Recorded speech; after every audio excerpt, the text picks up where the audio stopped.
ክፉ አይንካሽ ደግ ደግሽን እንስማ የኛን ባህር ዳር ቆንጆችን ከተማ እንኳን ገባችሁ ብለሽ ሩቅ እንግዳች ሲመጣ እንኳን ቆየሽ ህዝብ የሚጠይቃቸውን መሰረተ ልማቶች የሚጠይቃቸውን የጤና ተቋማት የሚጠይቃቸውን ትምህርት ቤቶች መገንባትና ማሳካት የሚቻለው ግብርን በአግባቡ መክፈል ሲቻል ነው። ጤና ይስጥልን። እንዴት አላችሁ የተወደዳችሁ የጣና ፈርጥ ፕሮግራም ተከታዮቻችን? ሳምንታዊ የጣና ፈርጥ ፕሮግራማችን ነው ከዚህ ሰዓት ጀምሮ ወደ እናንተ የሚደርሰው። የዚህ ሳምንት የጣና ፈርጥ ፕሮግራማችን ደግሞ የባህር ዳር ከተማ አስተዳደር ገቢዎች መምሪያ በ2018 የግብር አፈጻጸሙ ምን ይመስላል የሚለውን ዝግጅት ወደ እናንተ ልናደርሳችሁ ነው። ብርቱካን ታዬ ዝግጅቱን አዘጋጅቼ ወደ እናንተ አደርሳለሁ። እስከ ዝግጅታችን ፍጻሜ አብራችሁን ቆዩ። ግብር የአንድ ሀገር ህልውና ነው። የሰራው ካገኘው ቀንሶ ካልከፈለ ሀገርን እንደሰረቀ ይቆጠራል። የባህር ዳር ከተማ አስተዳደር ገቢዎች መምሪያ በ2018 በጀት ዓመት እቅዱን በተገቢ ሁኔታ ያሳካ ነበረ። የማህበረሰቡና የመምሪያው ቅንጅት በበጀት ዓመቱ የተገኘውን ስኬት ወደ ልማት ለመቀየር የሚያስችልም ሆኖ ተገኝቷል። እንደ ባህር ዳር ከተማ አስተዳደር በ2018 በጀት ዓመት በእቅድ እንድንሰበስብ ያዝነው አጠቃላይ በመደበኛውም በከተማ አገልግሎትም ያዝነው ወደ 10.09 ቢሊዮን ብር እንድንሰበስብ ነው እቅድ ይዘን ነበር። እቅድ በጣም ከሁል ጊዜው ትንሽ ላቅ ያለ እቅድ ስለነበር መጀመሪያ ላይ ከፍ አድርገን ያየነው እቅድና ይህን እቅድ ለመፈጸም የግድ በጣም አመቱን ሙሉ መድከም መስራት እንደሚያስፈልገን የጋራ አድርገን ነው የጀመርነው። ያም ሆኖ እንግዲህ በቻልነው አቅም ለመስራት ሞክረናል። እንግዲህ እስከ ሰኔ 30 2018 በጀት ዓመት ማለት ነው ያለን አፈጻጸም ሲታይ በአንጻራዊ ከዚህ በፊት ከነበረው በጣም የተሻለ ገቢ ለመሰብሰብ ሞክረናል። ቅድም እንዳልኩት እቅዳችን 10.09 ቢሊዮን ነው። እስካሁን የሰበሰብነው እስከ ሰኔ 30 ማለት ነው። አጠቃላይ ሂሳቦችም ይቀሩናል። የመጨመር ሁኔታ ይኖረዋል። ያም ሆኖ ግን 9 ቢሊዮን 178 ሚሊዮን ብር በላይ መሰብሰብ ችለናል በ2018 በጀት ዓመት ማለት ነው። ከዚህም መደበኛውን ስናየው ኦልሞስት የመደበኛው ወደ 6.9 ቢሊዮን ነው። ያኛው የከተማ አገልግሎት ማለት ነው 2 ቢሊዮን 170 ሚሊዮን ብር በላይ የከተማ አገልግሎት ለመሰብሰብ የቻልንበት ዓመት ነው። በጥቅሉ ቅድም እንዳልኩት 9 ቢሊዮን 178 ሚሊዮን ብር በላይ በ2018 በጀት ዓመት ለመሰብሰብ ችለናል ማለት ነው። ይህ እቅድ በጣም ትልቅ እቅድ ነው። እንደኛ ከተማ ተሰጥቶ ስለማያውቅ እጥፍም በላይ ስለሆነ የሄደው ከባለፈው ዓመት አፈጻጸማችንም አንጻር ሲታይ በጣም ከፍተኛ እቅድ ስለሆነ ከመጀመሪያው ይህን እቅድ ለማሳካት ቅድም እንዳነሳሁትኝ በጣም መድከም መልፋት መታተር እንዳለብን አስበን ነው የገባን። እሱን ስናደርግ ግን የመጀመሪያው ተግባቦት ነው። በእቅዱ ላይ ከሰራተኛው ጋር ከባለድርሻ አካላት ጋር ተግባቦት መፍጠር መቻል አለብን በሚል ከተቋሙ ሰራተኞች ጋር እና ከገቢ ሰብሳቢ ባለድርሻ አካላት ጋራ በእቅዱ ላይ ከልብ መግባባት መቻል ነበረብን። እሱን አድርገናል። እሱን ብቻ አይደለም። አት ዘ ቢጊኒንግ ኦፍ ዘ ይር አመቱ እንደጀመረ ባለፈው አመት ማለት ነው እንደ ባህር ዳር ከተማ በጣም በደመቀ ሁኔታ የንቅናቄ ስራ ለመስራት ሞክረናል። አንድ ጥሩ መድረክ ነበረን። በ2017 በጀት ዓመት የተሻለ የፈጸሙትን ሸልመን ለ2018 በጀት ዓመት ደግሞ ስንቅ እንዲሆናቸው ከሰራተኛ እስከ ግብር ከፋይ ድረስ ትልልቅ ግብር ከፋዮቻችን፣ ታማኝ ግብር ከፋዮቻችን፣ ጥሩ ስነ ምግባር ያላቸውን ሰራተኞቻችን፣ ታታሪ የሆኑ ሰራተኞቻችን፣ የተሻሉ ስቴክሆልደር ምንላቸው የኛ አጋር አካላት ገንዘብ በተለይ ከተማ አገልግሎት ሰብሳቢ መስሪያ ቤቶች አሉ። እነሱን መሰረት አድርገን ሸልመን ያመጣንበት የጀመርንበት አመት ስለነበር እሱ እንዳንድ መነሻ ነገር ሆኖናል። ጥሩ ነገር ብለን እናስባለን። ሌላኛው የገቢዎች ቢሮ ክልል ገቢዎች ቢሮ በየጊዜው የሚያደርግልን ክትትል አለ፣ ድጋፍ አለ።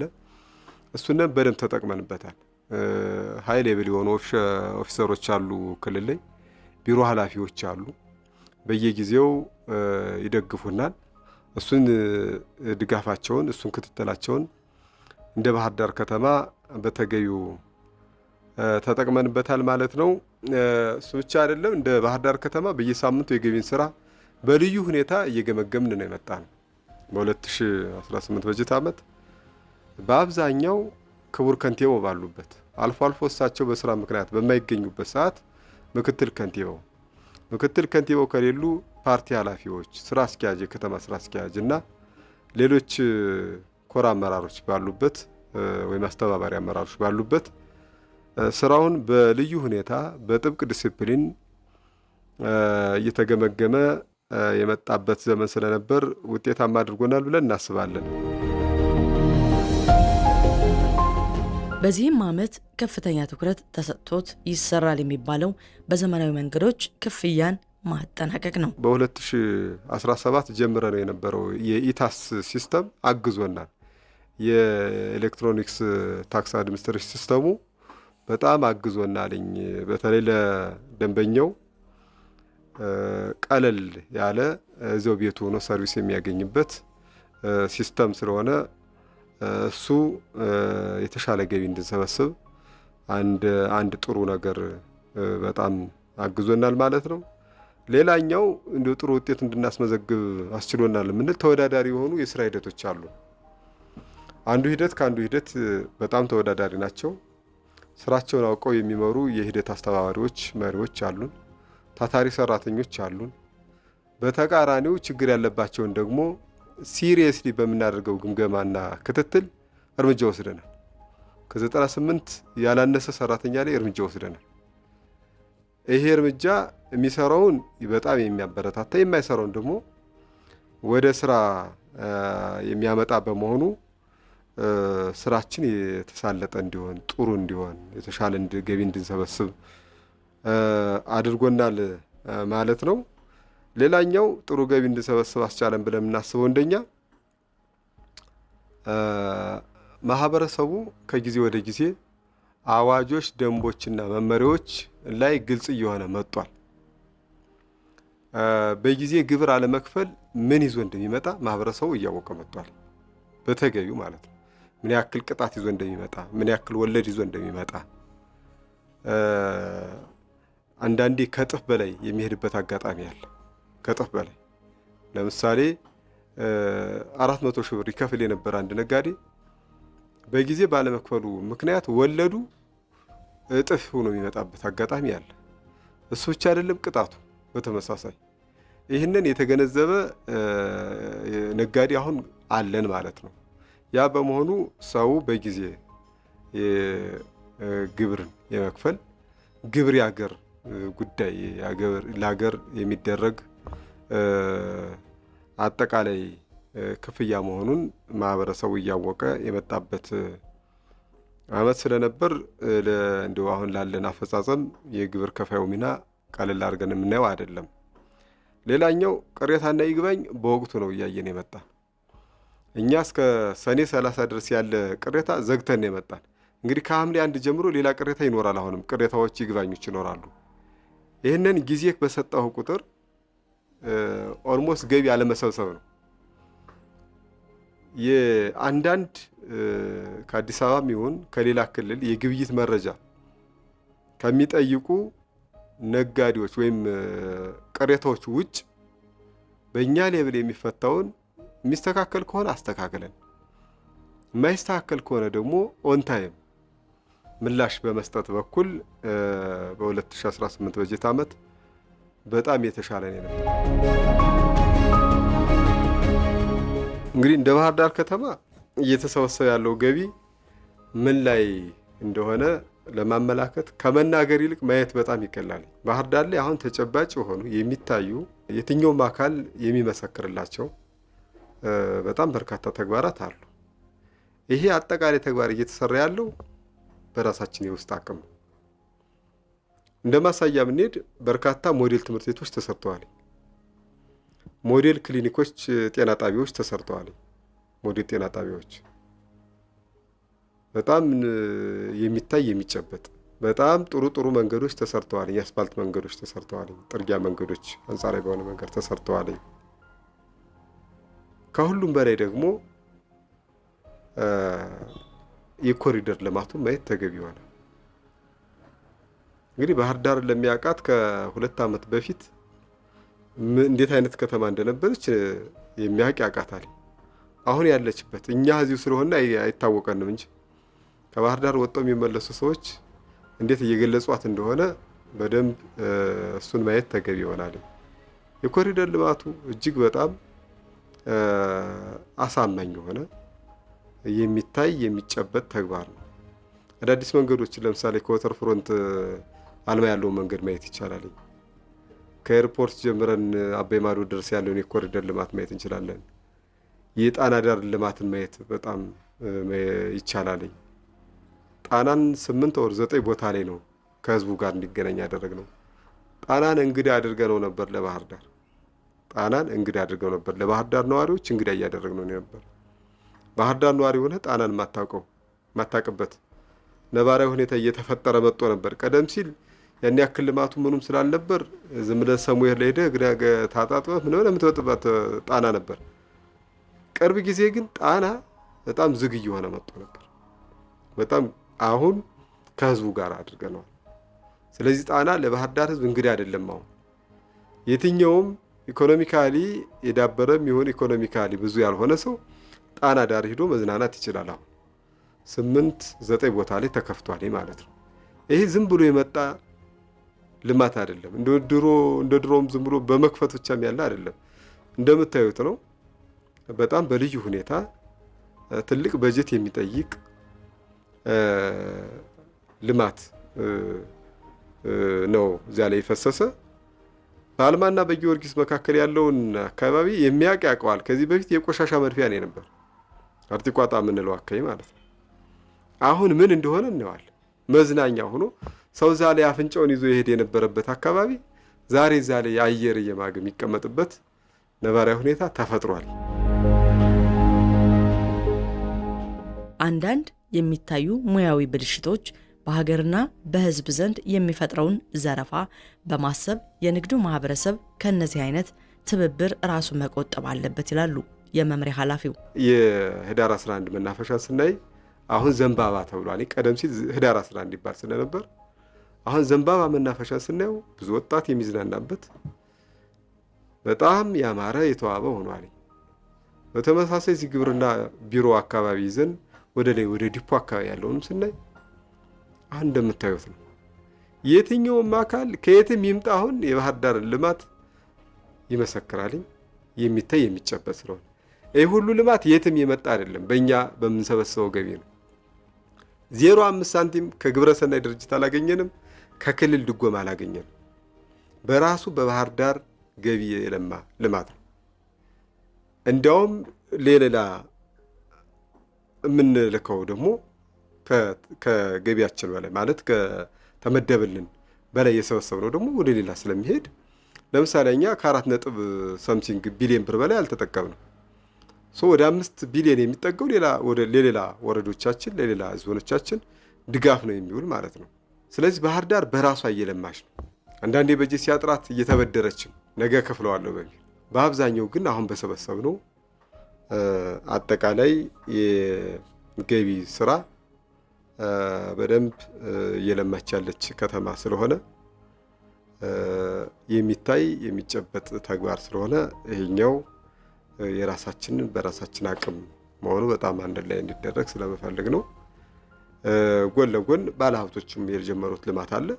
እሱ ደግሞ እየተጨመረበት ሲሄድ ባህር ዳር በትክክልም ክቡር ከንቲባው ብዙ ጊዜ እንደሚሉትኝ የወደፊቷ የቱሪስት መዳረሻ ውብ ከተማ ከኢትዮጵያ ሳይሆን ከአፍሪካም ከዓለምም ልትወዳደር የምትችል ወርቅ የሆነች ከተማ አየር በራሱ ተፈጥሮ በራሱ ያደላት ከተማ ስለሆነች ትንሽዬ ስንቀባባት ደግሞ በትክክልም የዓለም የቱሪስት መዳረሻ የምትሆን ከተማ ትሆናለች። ይህ ሁሉ የሚሆነው ግን በራሷ ልጆች በራሷ አቅም በራሷ በጀት የምትለማ ከተማ እንደሆነች አሁን ያለው ልማት በሙሉ ማሳያ ነው ማለት ነው።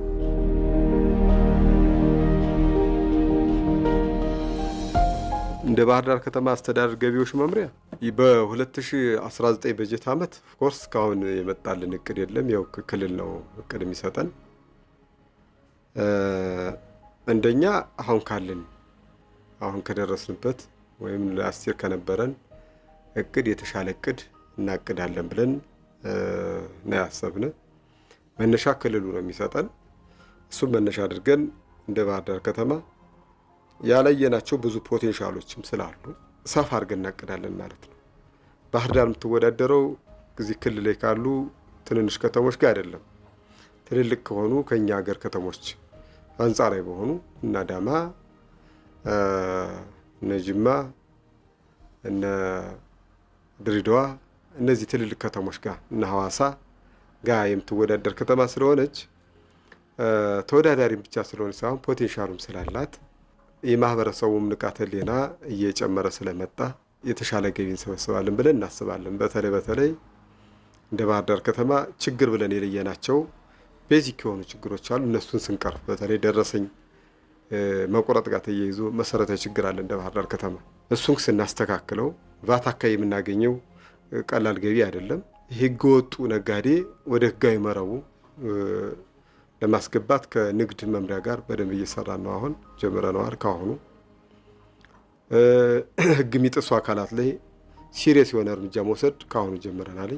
የተሻለ ገቢ መሰብሰብ አለብን ብለን ካሰብን የመጀመሪያው የአመራር ቁርጠኝነት ወሳኝ። የሁሉ ነገር ማጠንጠኛና የሁሉ ነገር መቋጫ የሚሆነው ሄዶ ስኪልድ የሆነ በጣም ተናባቢ የሆነ አመራር ሲኖር ነው። እሱ ካለ ወደ ታች ያለውን ኃይል ማንቀሳቀስ ይቻላል ማለት ነው። ከላይ ያለው የክልል አመራር ስትራቴጂካል በሆነ መንገድ ነው በተለይ እንደ ገቢ ተቋም መምራት ያለበት። በዚያ ነው እየተመራም ያለ ብለን እናስባለን።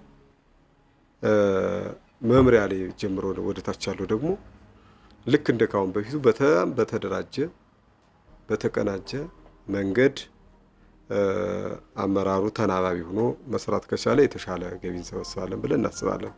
አመራሩ ብቻ አይደለም፣ ባለሙያው አሁን ከነበረው ታታሪነት ማደግ መቻል አለበት። ዘመኑ ጋር መሄድ መቻል አለበት። ቴክኖሎጂ የመጠቀም አቅሙ መዳበር መቻል አለበት። እሱ ብቻ አይደለም፣ ስነ ምግባሩ ዴይ ቱ ዴይ እየተሻሻለ መምጣት መቻል አለበት። ፈታኝ ነው፣ ገቢ ላይ ፈታኝ ነው። ስነ ምግባር ጉዳይ በጣም ፈታኝ ነው። ከሱ ላይ ባለሙያው ቁርጥ ብሎ በጥሩ ስነ ምግባር እጁን ሰብሰብ አድርጎ ግብር የሀገሬ ጉዳይ ነው ብሎ ከስርቆት ነፃ ሆኖ ከድለላ ነፃ ሆኖ መስራት መቻል አለበት ባለሙያው። ያ ከሆነ የተሻለ ገቢ መሰብሰብ ይቻላል። በድለላ በስርቆት የሚቀረው ገንዘብ ብዙ ስለሚሆን ምናልባት 1000 2000 ብር ለማግኘት 1 ሚሊዮን 2 ሚሊዮን የመንግስት የህዝብ ገንዘብ የሚቀርበት አጋጣሚ ስለሚኖር እሱን ባስተካከልነው ቁጥር የገቢያችን በጣም ያድጋል ማለት ነው። ባለሙያው አካባቢ ያለው የስነ ምግባር ብልሽት አልፎ አልፎ ያለው ማለት ነው። ብዙ ወርቅ የሆኑ ባለሙያዎች አሉ። ባይዘው እንዲህ ስንል በጣም ጨለምተኛ ማርገን አንወስደው። ወርቅ የሆኑ ራሳቸውን ሰጠው እየሰሩ ያሉ ባለሙያዎች አሉን።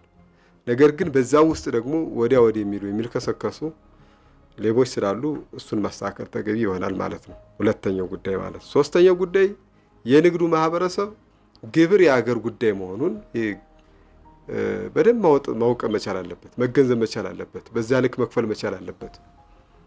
በግብር ጉዳይ ጉቦ መክፈል መቻል የለበትም። ይህን ተወኝ ብሎ የሌባ ተባባሪ መሆን መቻል የለበትም። ልጆቹ ላይ ነው እየቀነሰ ለሌላ ሰው እየሰጠ ያለ።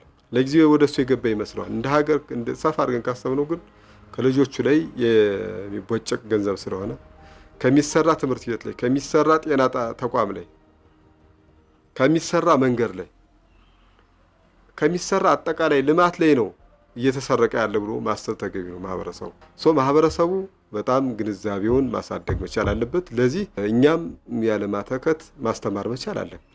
እኛ ጥሩ መዋቅር አለን። ከክልል እስከ ክፍለ ከተማ ድረስ ጥሩ መዋቅር አለን። ሁሉ ነገር ያለው መዋቅር ነው የገቢ ተቋም። የራሱ ግብር ትምህርት የሚባል አለው፣ የራሱ መርማሪ ፖሊስ አለው፣ የራሱ አቃቤ ሕግ አለው።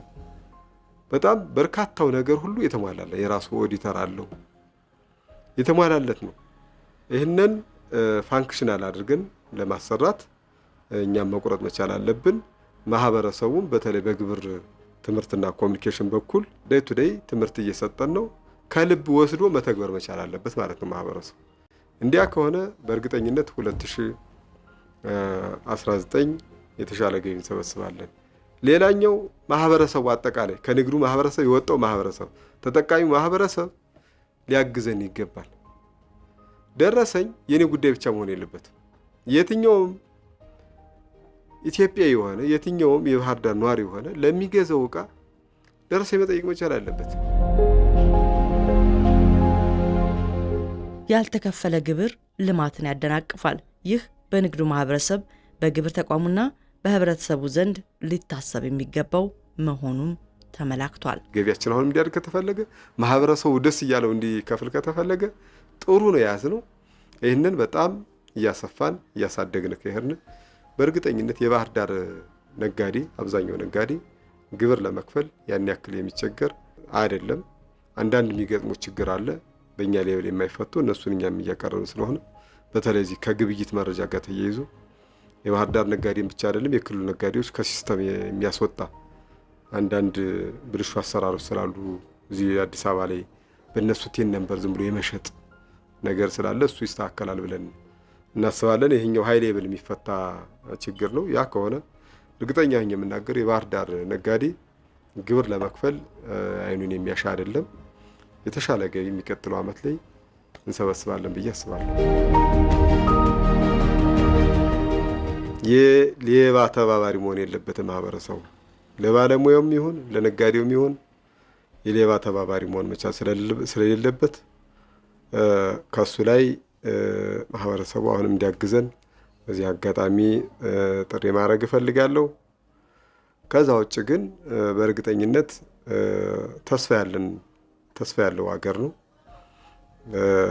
ይህን ተስፋ ያለውን ሀገር ደግሞ በራሱ አቅም ከግብረሰናይ ድርጅት በነጻ ከብድር በነጻ እንዲያድግ ከፈለግን ማህበረሰቡም እኛም አጠቃላይ ዜጋ ነን የምንለው አካላት በሙሉ የውስጥ አቅማችን በደንብ መጠቀም ስላለብን ተገቢውን ግብር በጊዜው ያለ ቅጣት ያለ ወለድ መክፈል ምንችል አትራፊዎች ስለምንሆን እዚያ ላይ ጠንክረን ብንሰራ እንደ ሀገር ጥሩ ሀገር እንገነባለን። ጥሩ ያዝነው መስመር ጥሩ ስለሆነ የተሻለ ነገር እንፈጥራለን ብዬ ነው የማስብ። የተወደዳችሁ ተመልካቾቻችን የዛሬውን የጣና ፍርድ ፕሮግራማችን ያገኛችሁት እንደወደዳችሁ ተስፋ አድርጋለሁ። በተለይም ደግሞ የግብር መክፈል ግዴታ መሆኑን እንደ ሀገር የዜጎችንም ሕይወት ለማቃናት ይረዳ ዘንድ ግብርን በአግባቡ መክፈል ጠቀሜታነቱን እንዲሁም ወደ እናንተ አድርሰናል ማለት ነው። ሳምንት በሌላ ርዕሰ ጉዳይ ከሌሎች እንግዶች ጋር ጠብቃችኋለሁ። መልካም ሳምንት።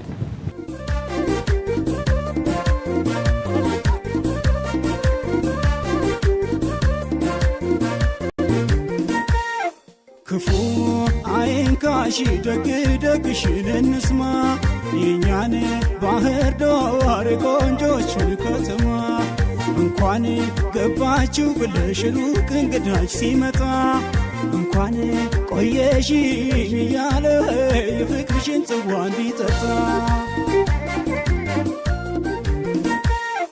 ክፉ አይንካሽ ደግ ደግሽን እንስማ የኛን ባህር ዳር ቆንጆችን ከተማ እንኳን ገባችሁ ብለሽ ሩቅ እንግዳች ሲመጣ እንኳን ቆየሽ ክፉ አይንካሽ ደግ ደግሽን እንስማ የኛን ባህር ዳር